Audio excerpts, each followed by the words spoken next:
coach is sticking to the same starters from the last time these two teams met. Last matchup in the reinforced semifinals, they can't risk any experiment on today's lineup. They're really gonna be serious and start with their solid starters. Prioritize the rest, and kung isipin natin kasi Mela, tuloy-tuloy talaga. Hindi naman sila nagpahinga between conferences. And let's get things started here. Pangs Panaga with that first slide. Abil picked it up. Chance here for Cignal to score first. Molina.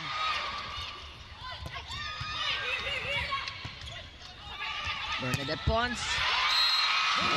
Pons, you know, I remember very well. Of course, Bernadette Pons, I'm sure, still really on a high after that much-deserved double MVP titles that she garnered in the last conference.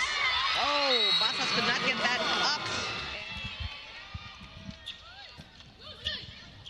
Back set. Basas.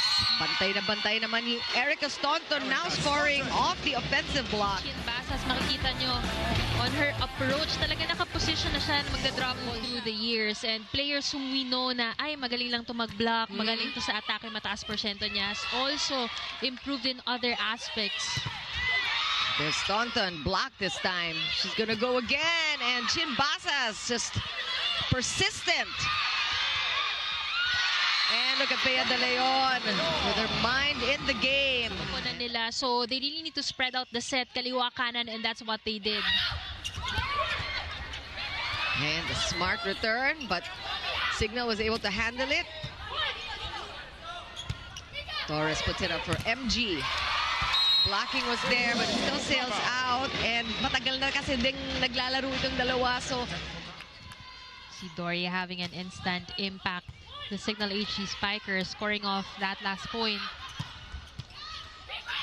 Good defense by Molina there. Basas is picked up by Pons, now showing off her defense. Staunton with a cross. We talked about that hit over and over. To master it here in the Invitational Conference. Imagine, she sees MJ Perez. We see the in-game adjustments of Coach Hack also. Ang bilis. Hindi nila ma-block si Staunton. Okay, pinagpalit ng pwesto. Troncoso in the open. Perez as opposite. But this time, kung saan nilipat si Perez, doon naman iniiwas ng Cignal can't afford the side-out game anymore. Kailangan nila magtuloy-tuloy na puntos. Troncoso there with a serve. And Staunton will still get the set. Why not? She's hot. I think, you know, if Creamline has proven something more in this recent reinforced conference, is that it's not solely the import. Kasi dati ganun yung trend eh. Okay, palakasan tayo ng import. But form of experience of other imports. Absolutely. We see that point.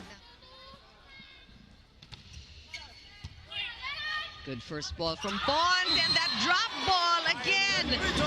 She has impeccable timing with these 1-2 plays. It's just such a dangerous setter because she is a scoring setter.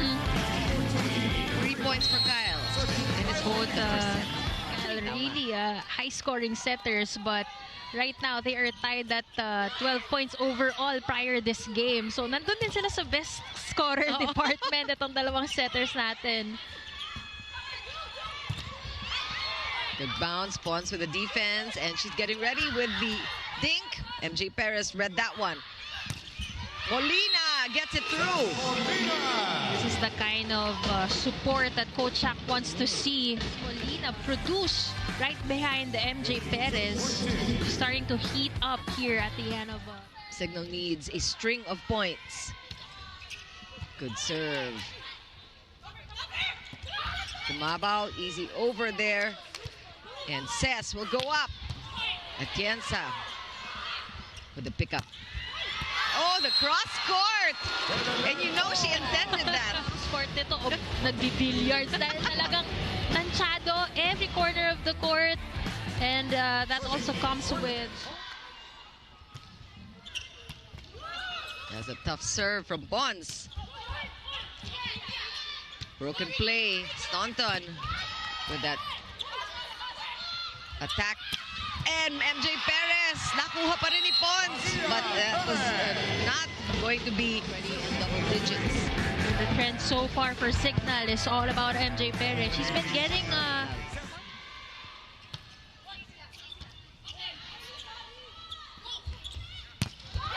and that's off the block.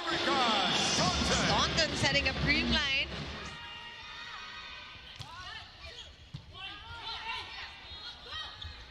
Michelle Gumabaw. That was easy, uncontested, and an easy first set win.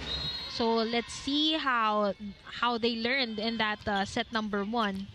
Oh, of course, Creamline starting off with an ace, and as expected, the number 1 server just Cignal now down by only 2 points. That's over. Cayuna back set to Chinbasas. And Staunton with an off-speed. Ganda naman nun.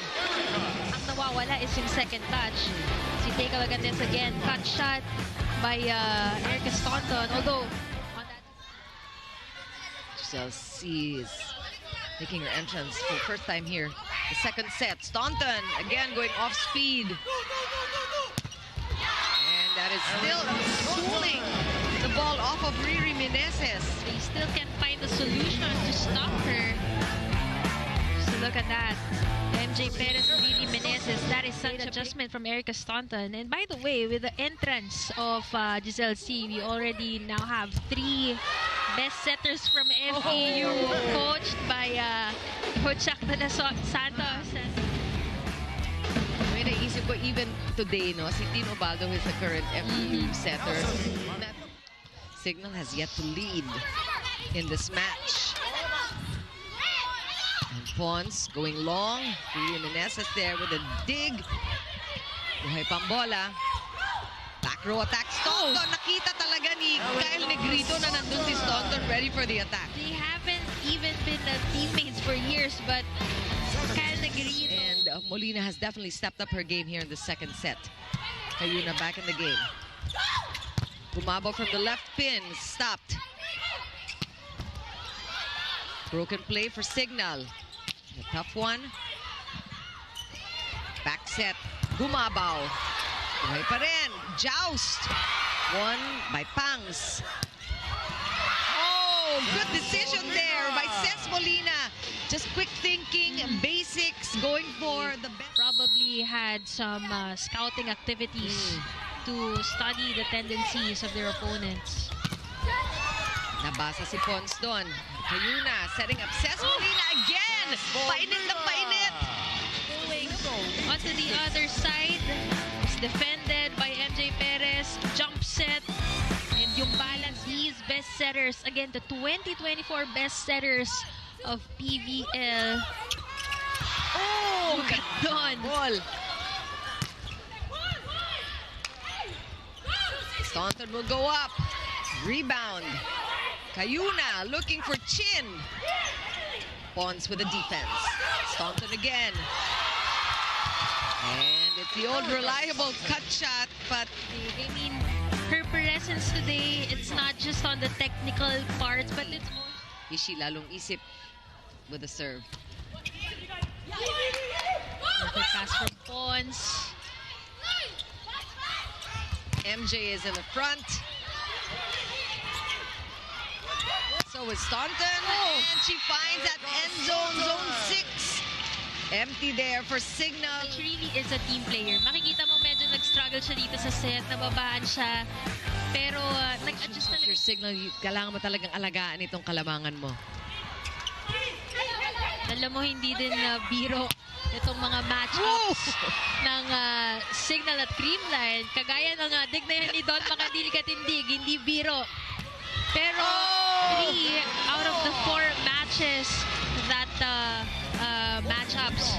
So, dalawang kupunan na to. But look at and that's also what sets her apart, the frequency. We know that all of these outside hitters can do those combination plays, but the frequency, kung gaano kadalas sila ginagawa yun sa Creamline with her in the front line, that sets her apart. Oh, she's blocked this time, but ball's still good. Cayuna will reshuffle, giving it to Ces Molina, and that was a good choice. And yan din yung kagandahan na na-engage siya nitong Nigel Cayuna earlier in this match. MG is gonna have just a single blocker. Basas. Dug by Kyle Negrito. It's a broken play. Gumabaw again. Block and outside. She knows that si Ses is the smaller of the blockers. Wow. Just when she needs to, will come up with the goods. Tsak na painom ng tubig. Kyle Atienza had a hard time with that. But Staunton will go up anyway. Here's a chance for Cayuna and MJ with the tip. Good read by Kyle. Staunton with a return. And another tip. Kyle Negrito, too smart for that. Cut shot, stopped by Doria. Where will MJ go? Kyle Atienza, fantastic defense. Whoa! Talk about smart plays. Even Erica Staunton who got the better of Cignal with that power tip. It's now set point for Creamline. Pick up by Pons. MJ will go again. Too easy for Creamline. Staunton.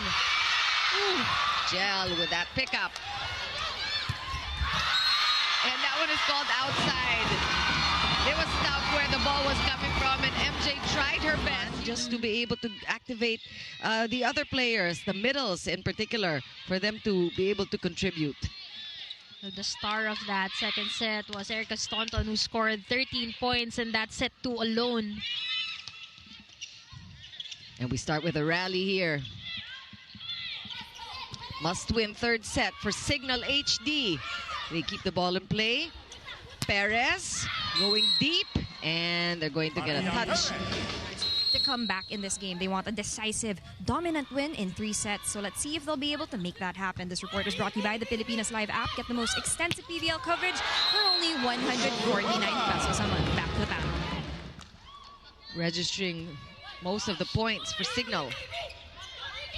Staunton keeps on coming. I don't think fatigue is in her vocabulary. This is also strategic eh. Pagurin mo rin yung kalaban mo. Almost an ace.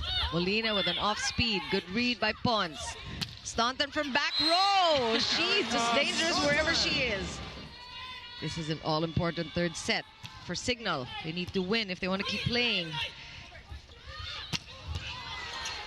It'll take a reverse sweep for Cignal to win this one. Back row attack again. This is what you get back up dito kay MJ Perez. So right now, let's see if she gets the same amount of support. Pons will get a chance.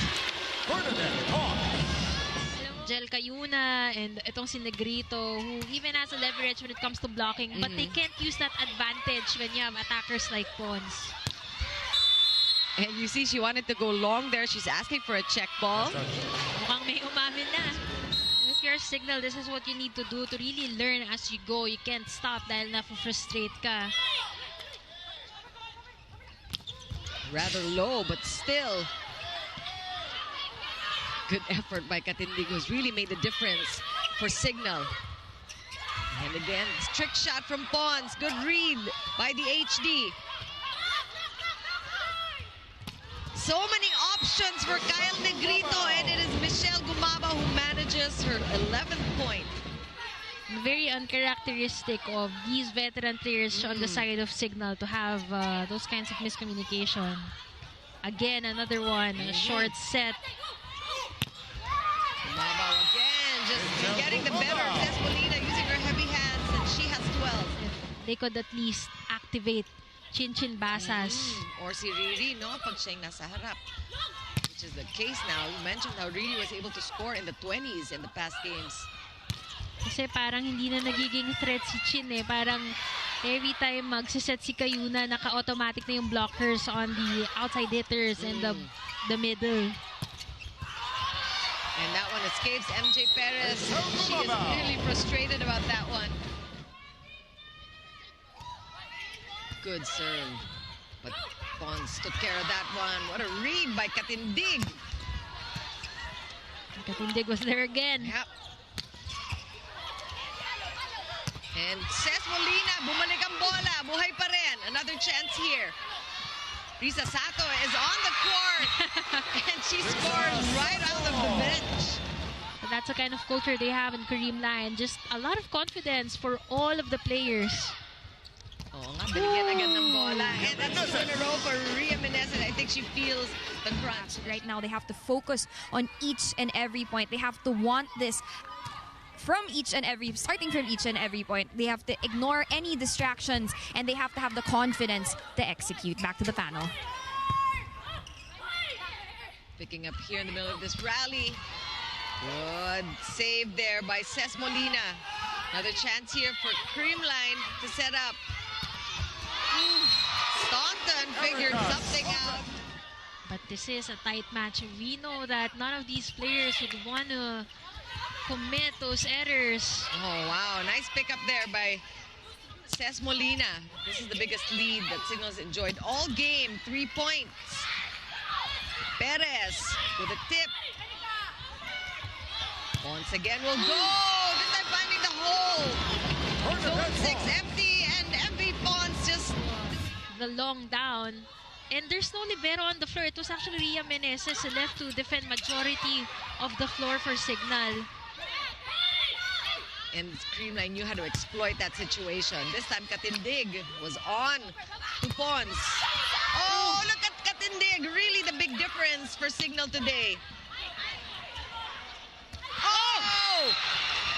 Yan yung mga pang-highlight kasi hindi yan nangyayari.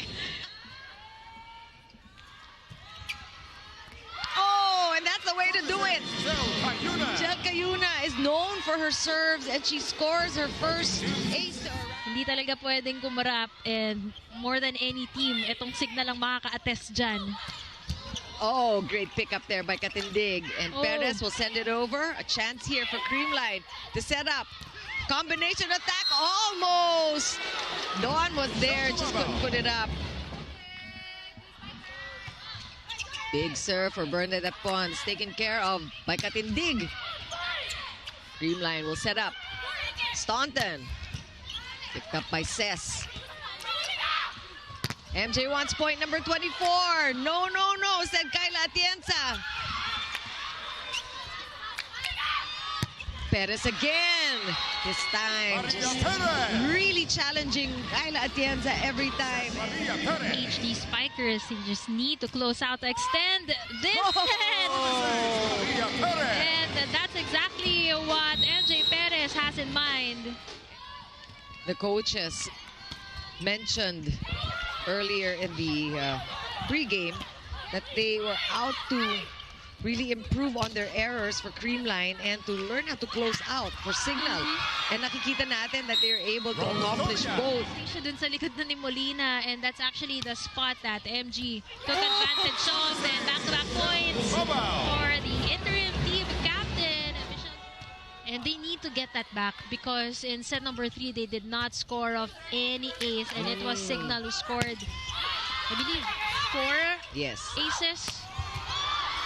Good stop. We're seeing good defense from both sides of the court.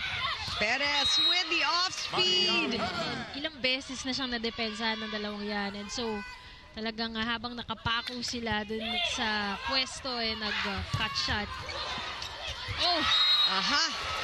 Unfortunately for HD, that was actually gettable. They could have kept that ball. She scored 32 points against Cignal that last time they met, while MJ Perez had 38. Oh. Good reaction there from Creamline. Galanza pushing it out to Pons. Pons likes the set. And she will get point number 13. She's been tooling them since the beginning of this game. Another service ace.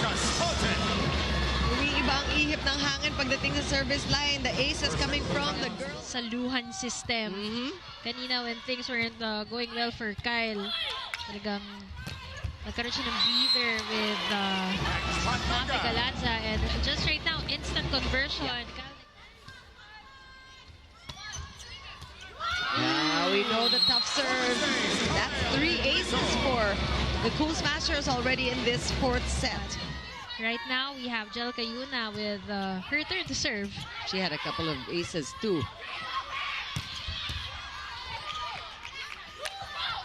Good set. Another chance here. Jel will go to MJ again. Scrambling on the side of Creamline. Oh, That is outside. Touched last by Cignal.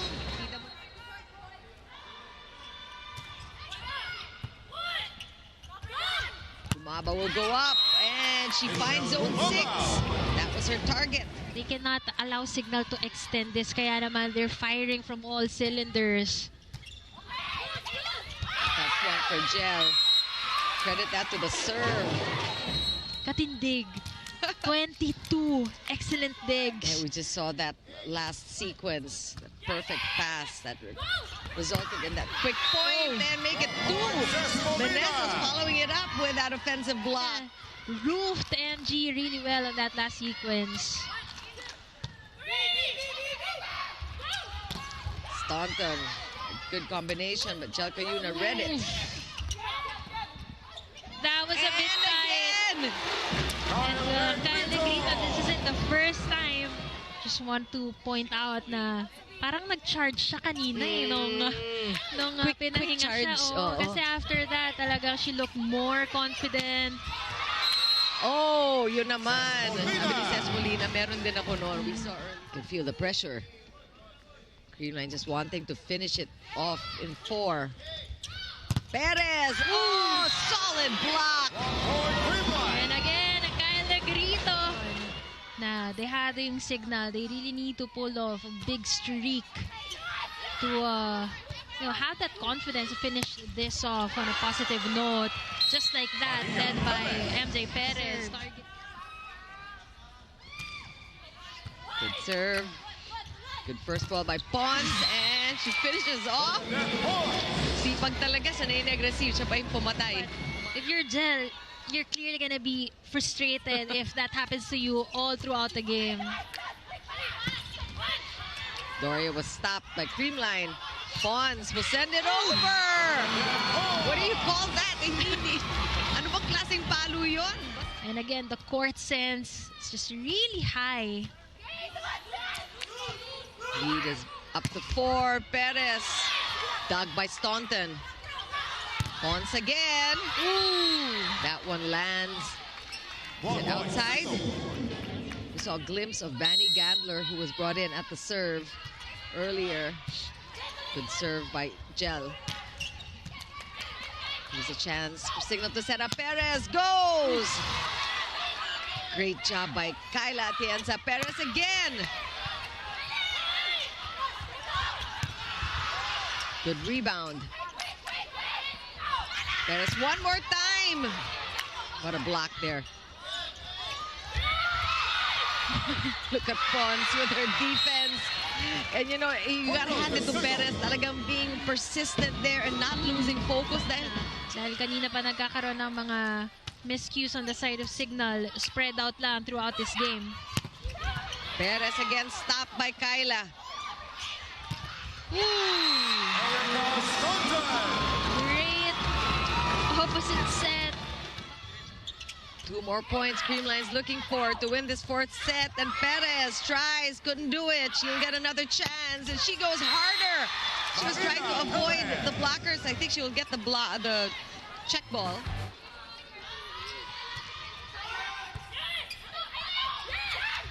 And Staunton just a perfectly executed combination attack coming out of nowhere. Creamline to eventually catch up. Let's see if they get the same kind of luck. If this is deja vu in reverse for Cignal.